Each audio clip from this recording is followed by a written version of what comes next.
దేవుని బిడ్డలారా, ప్రభు అయిన యేసు క్రీస్తు నామములో మీ అందరికీ శుభం కలుగుగాక.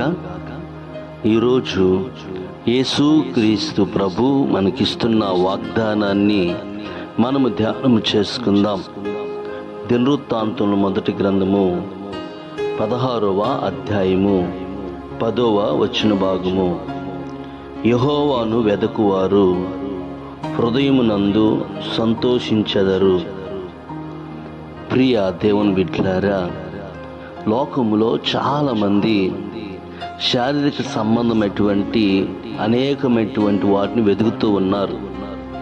కొంతమంది డబ్బును వెతికేవారు, శరీర ఆశలు వెతికేవారు, లోకములో సిరి సంపదలను వెతికేటువంటి వారు చాలామంది ఉన్నారు.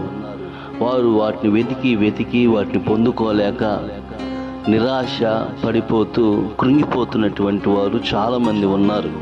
ప్రియ దేవుని బిడ్డలారా, గమనించండి. ఈ రోజు నుంచి దేవుణ్ణి వెతకండి, ఆయన రాజ్యాన్ని వెతకండి. ప్రభు మన ప్రతి అవసరతను తీరుస్తూ మన హృదయంలో కూడా సంతోషమును, ఆనందాన్ని కలిగిస్తాడు. ప్రార్థన చేసుకుందాం, కళ్ళు మూసుకుందాం. కృప చెమ్మగల మా యేసయ్యా, నీ పాదాలకు స్తుతి చెల్లిస్తున్నాం.